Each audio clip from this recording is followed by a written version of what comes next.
taarifa kuu, halisi na sahihi. Na mpenzi mtazamaji, ni tarehe 6 mwezi Februari mwaka 2024 na kukaribisha ndani ya taarifa kuu mchana wa leo, nikiwa na matumaini kuwa mchana wako na kuendea salama salmi na ubuheri wa afya. Karibu tuandamane hadi tamati. Kama kawaida yetu, tuanze na vidokezo. Hii ni taarifa kuu, halisi na sahihi. Na kwenye taarifa kuu, maafisa wa upelelezi DCI waanzisha uchunguzi kufuatia mkasa wa moto eneo la Embakasi uliosababisha vifo vya watu 6. Shughuli za mahakama za katizwa Murang'a baada ya washukiwa kuanza kuimba nyimbo za Agikuyu. Na mashirika tofauti yashirikiana Kiambu kufanya msako dhidi ya pombe haramu iliyosababisha vifo vya watu 5. Hii ni taarifa kuu, halisi na sahihi.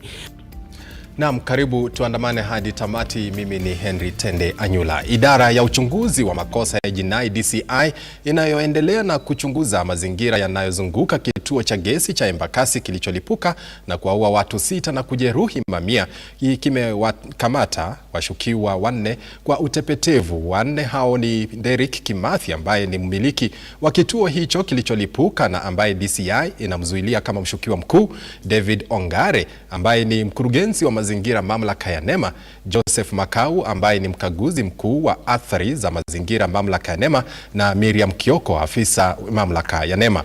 DCI aidha inawatafuta washukiwa wengine 5 akiwemo Stephen Kilonzo ambaye ni meneja wa kituo cha gesi kilicholipuka, Ann Kabiri Mirungi ambaye ni afisa wa NEMA, Linet Cheruyot afisa wa NEMA, na madereva 2 wa kituo hicho cha gesi, Robert Gitau na Abraham Mwangi. Wote hawa watashtakiwa kwa kufanikisha biashara ya gesi bila idhini inayotakikana na watakabiliwa pia na shtaka la kusababisha mauaji. Tuende namba 3.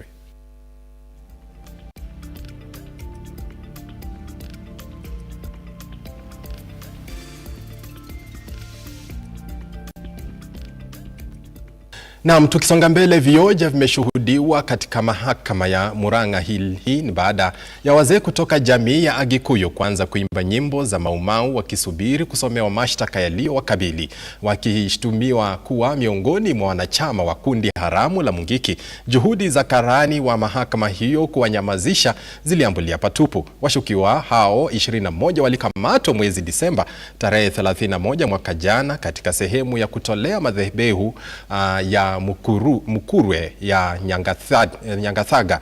Sasa kesi hiyo itasikizwa tena Jumatano wiki hii.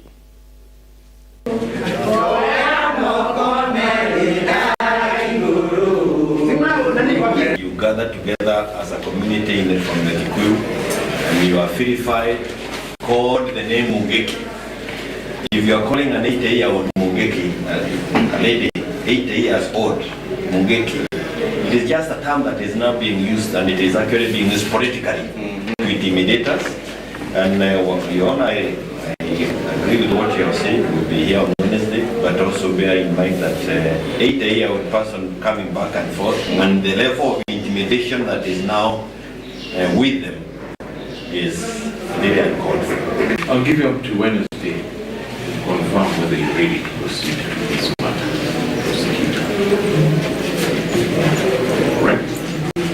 Mention Wednesday, 7th February. The only label they are being given is that of being a member of Mungiki.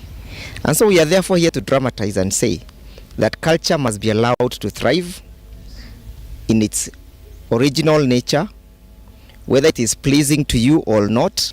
Yeah, we were coming here for hearing, but unfortunately the prosecutor is not ready about it.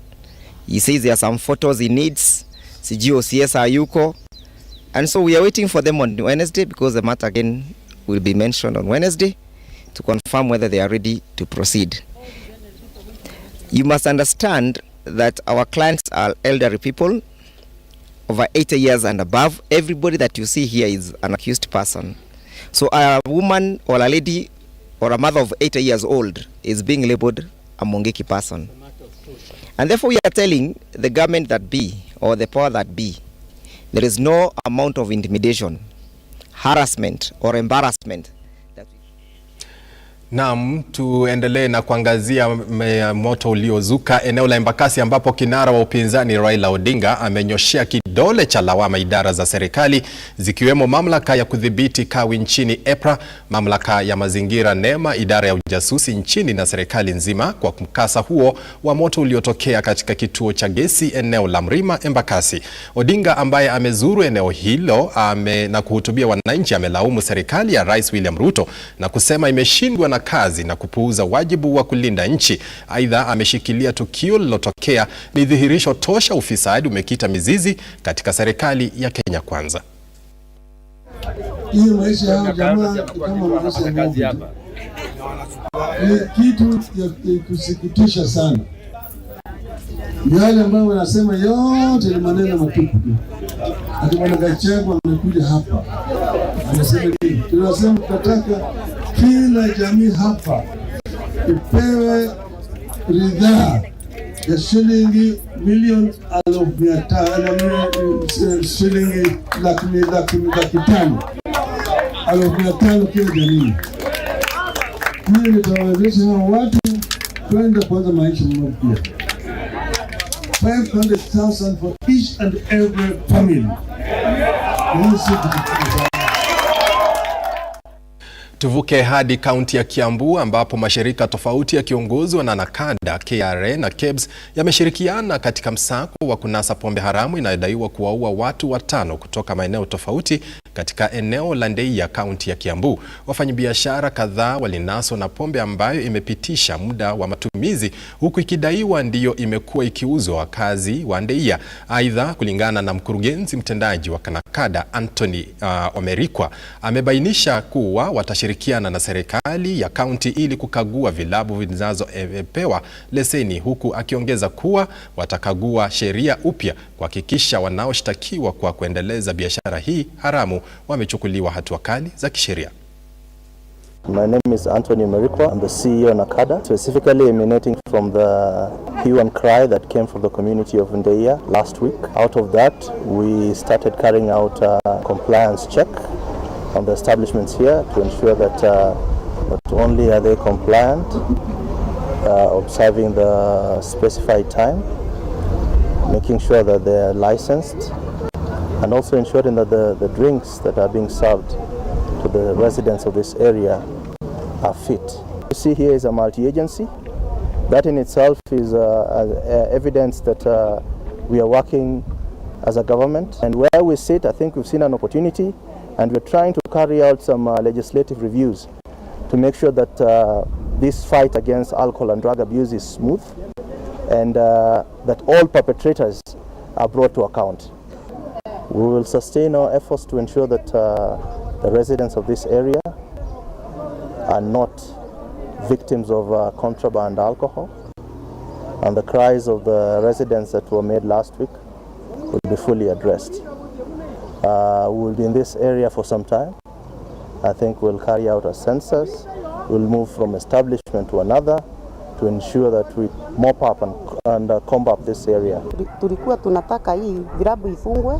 Hii kijiji iko na vilabu 4 na kuna mambo mengi inaendelea sana. Sisi tunafurahia. Vilabu zote ziko kwa vijiji. License. Vilabu zinafaa zikuwe kwa matawi. Ningeomba serikali wakipatiana barua za vilabu, kwanza wanashirikiana na wanakijiji, wanajua vile hali iko na mahali inaekwa, ili hata wakitoa sheria za pombe kuuza ikuwe imekazwa kabisa. Si ati kuweka masaji, hata kwa kifungua unapata masaa yenye wamepatiwa sio wanafungua nayo. Naibu Chancellor Profesa Agri Thuo wa Chuo Kikuu cha Sayansi na Teknolojia cha Jaramogi Odinga amesema kuwa wapo tayari kupokea wanafunzi ambao wamekuwa wakipokea masomo ya mtaala mpya wa CBC. Ameongeza hata kabla ya mtaala huo kufumbuliwa, chuo hicho kilikuwa kimeanzisha ufumbuzi na kubadili teknolojia yake inayohusiana na mtaala huo. Naibu Chancellor pia amedokeza kuwa wanashirikiana kwa ukaribu na idara ya kulinda kazi za kisayansi za kisanii za wanafunzi na wanakijiji kwa lengo la kuhakikisha kuwa wamefaidi na kazi zao. Today marks the beginning of an effective week where we will be having an innovation week. This innovation week is there to showcase what the student, the staff, and the university in general and the community have been doing in upscaling the products of their research and their various activities at the university in the form of technology, in the form of research, and in the form of the various products that they are generating from various researches. So it is there to inform the world that research is not just for the library, laboratory. It's there for the community to be used in improving our livelihood, improving our development, and also ensuring that we take care of our environment. We just want to remind you that we have an organization called Kenya Climate Innovation Center. And Kenya Climate Innovation Center actually manages almost up to 3,000 startups. So we thought that by involving them here, they could also look at some of the innovations that we have here and see the potentiality of in terms of scalability. Are they really scalable? So we're also trying to introduce our students to this particular organization so that those who graduate, what we are saying is that we want to change the narrative that when graduates leave the university, they have to go look for jobs. I think the narrative now should be, can they be job creators? And how do we make them job creators? By the startups. And it all begins with the ideation, innovation, and then we can tell them you can start up your own organization.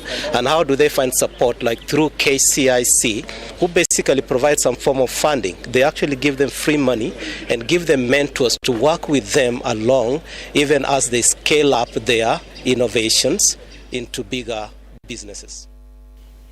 Na mtazamaji, ni ruhusu nichukue mapumziko mafupi. Usicheze mbali, tunazo habari nyingi tu, kisha nitampisha mwenzangu Robert Chacha na spoti. Kwa hivyo usicheze mbali, tunarejea muda usikuwa mrefu.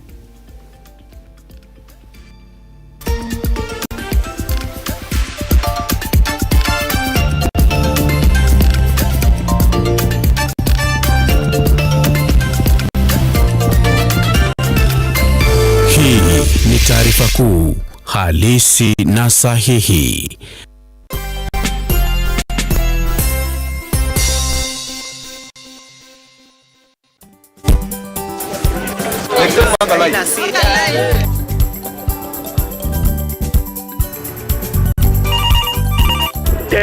Mambo ni mawili, kufikisha, kumwaga na kurudi. Kulala ni mwaka mpya.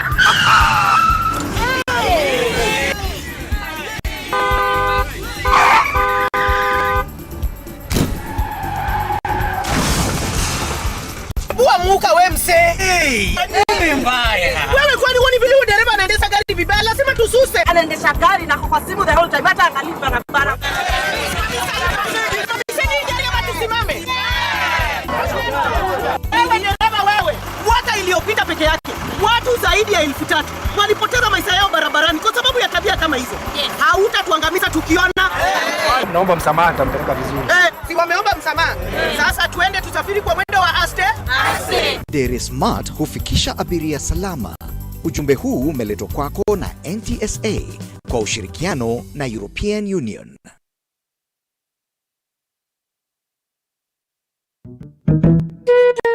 What about mambo fantastic if not scholastic? Chota kuchota na Heti ya Supermarket imerudi. Ukifanya tu shopping ya shilingi 1,000, wewe unaingia kwa promotion ya chota kuchota na Heti ya Supermarket. Watu wanaendelea kushinda ndani ya Heti ya Supermarket. Ni yangu.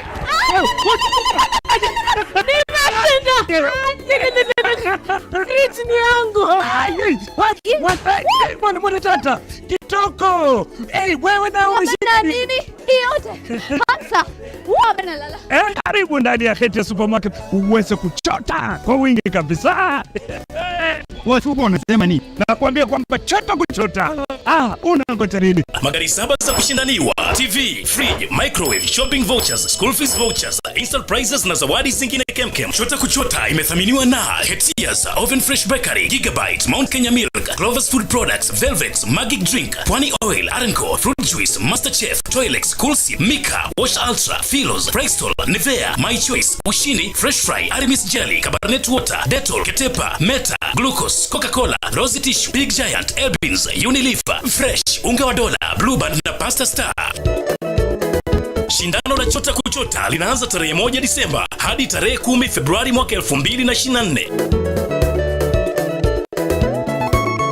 Hetia Supermarket, a world of choice. IUAE.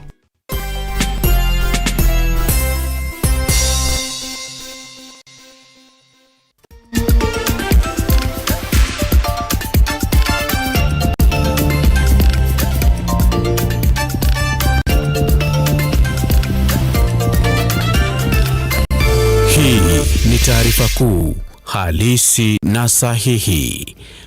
Karibu tuendelee kukupasha. Ikiwa ni mara ya kwanza kwa maseneta kupokea ufadhili kutoka kwa serikali ya kitaifa ili kuwezesha majukumu yao ya uangalizi, seneta wa Isiolo Fatma Dulo ameshukuru utawala wa Rais William RUTO kwa hatua hiyo. Hata hivyo, seneta huyo amekashifu ugavi wa pesa duni zinazotengewa kuwezesha maendeleo kwenye gatuzi mbalimbali.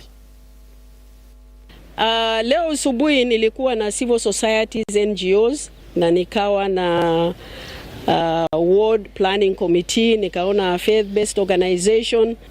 Senate imepatiwa hela ya kufanya oversight role ambaye tumeulizwa kwa muda mrefu, na tunashukuru President William RUTO kupatia budget ya oversight Senate or rather senators. Hii ndio Senate ya 3. Tumefuatilia hii fedha kwa muda mrefu, lakini kwa bahati mzuri tumepata fedha ambazo zinaweza kutukubalia tuangalie mambo ya oversight katika counties kama senators. Oversight ni mara mbili. Ya kwanza ni county assembly ambaye inafanya ile primary oversight role. Wao ndio wako hapa mashinani kuhakikisha ya kwamba budget imepita, imetumika namna gani, na ndio wako na powers ya kusummon chief officers, CECs, lakini hawana powers ya kusummon governor. Kwa mfano Isiolo tuko na shida kubwa sana kwa sababu ya constituency mbili na population. Tumeweza kupatiwa 3 million per financial year. Na hiyo pesa ni kidogo sana. Na sisi, kwa mfano mimi na seneta ya Lamu tumeenda kotini kupinga hiyo maneno. Kwa sababu milioni 3 ambaye ni pesa ya mshahara, ni pesa ya operation, ni pesa ya kuzunguka kuangalia mambo ya hizi projects, sio pesa ambaye inaweza kutusaidia. NGOs na civil societies wako accountable to the county ambaye ni host county, na wanafanya kazi pamoja na county government ili waweze kucomplement each other.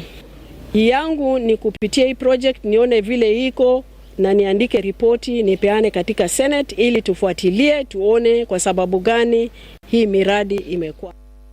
Songe mbele ambapo Kizito Moi aliuawa na fahali wa kupigana wa seneta wa Kakamega Daktari Boni Khalwale alipewa mazishi ya kishujaa yaliyohitimishwa na shindano la fahali kupigana kama ishara ya heshima kwake. Mamia ya waombolezaji wakiongozwa na seneta wa Kakamega walimiminika katika kijiji cha Malinya na kumsifia Moi kama aliyejitolea na mchapakazi. Tarehe ya mazishi ya Kizito iliahirishwa mapema na maafisa wa upelelezi ili kufanya uchunguzi zaidi wa kina kubainisha chanzo cha kifo chake. Asante. Nasi mama ndiye mwamba.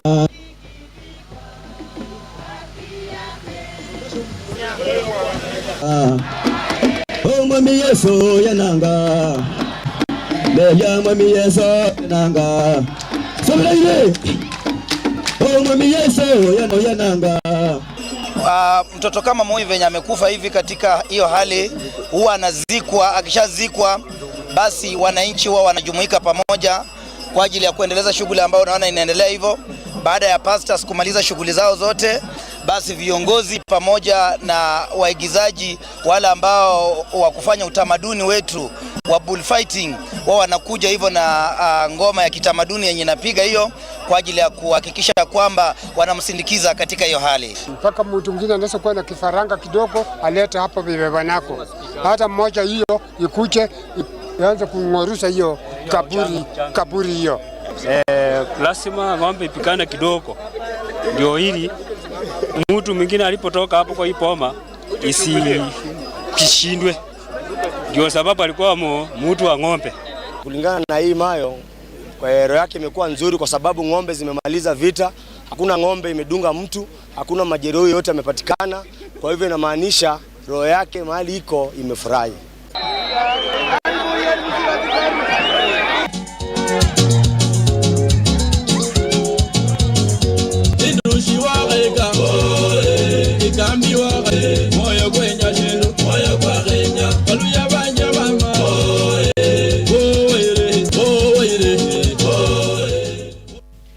Wanaharakati wa kutunza mazingira katika kaunti ya Kilifi wamefungua sehemu ya burudani ya Sita Sunset katika maeneo yanayozingirwa na mikiko. Hatua hiyo inapania kuimarisha utalii wa ndani kwa ndani. Hafla hiyo iliongozwa na mbunge wa Kilifi Kaskazini Owen Baya, aliyedokeza kuwa ufunguzi huo utaleta ajira kwa wakazi. Aidha, katika sehemu ya kiingilio kumewekwa mbegu za mikoko ili kupandwa na wageni watakaotembelea eneo hilo kama njia mojawapo ya kutunza mazingira. Everybody, I'm very happy to be here today because it's an amazing place, and I like to see how hard people work to improve the country, every area in the country. What I suggest, if I can, is please bring more wageni here, because wageni bring money. Wageni is the richness of people. We have to do everything to bring people. Please, the airport, we have to bring people safe. Have to reach the place safe. So the airport is important for me. And then we can do whatever we want. Mwanzo, hii is Sunset Restaurant. Mimi hii Sunset Restaurant haitakuwa restaurant kama haina wageni. Hiyo ni la kwanza. Kwa hiyo mimi nataka niwaambie wale wote ambao wamekuja hapa, representative of different groups ambazo zinaleta wageni, tafadhali mkifanya marketing mkumbuke hii Sita Sunset Restaurant. Ili ikipata wageni kutakuwa na kazi ambazo watu wetu watapata. Now, as we progressed, marketing ni mambo ya mnashare stories na stories through media. So what happened ndio nimalizie is that wale wageni wenu kuja hapa mjue mko mbele. Na hii ni msiwe hata nini mtaenda mbele sana. Is that they follow what you do. Anaweza kuwa mtu yuko US. Akiwa US mnamuonyesha mkoko ile ameadapt hapa, anapanda mnamchungia, mnaipiga video. Mkipiga video anafuata growth yake, anafuata pia the ecosystem of that particular mkoko, anafuata pia the birds that zinakuja hapa. Naam, mwisho wa taarifa zetu za Lookuptv taarifa mchana wa leo. Imekuwa fahari yetu kukuandalia taarifa hizi. Tukutane tena mwendo wa saa 1 panapo majaliwa. Mimi ni Henry Tende, nikiondoka na mkaribisha ndani ya studio Robert Chacha ambaye anaingia na ulingo wa support. Atakujuza mengi ya nyanjani kutoka humu nchini na katika rupaa za kimataifa, ambapo utapata matokeo ya EPL na matokeo mengine. Asante sana kwa kuungana nasi. Ukue na mchana mwema.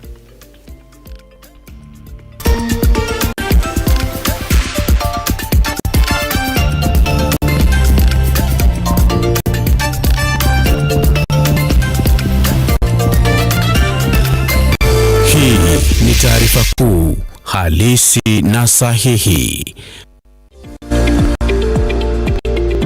We value your feedback and welcome your complaints about our programming and operations.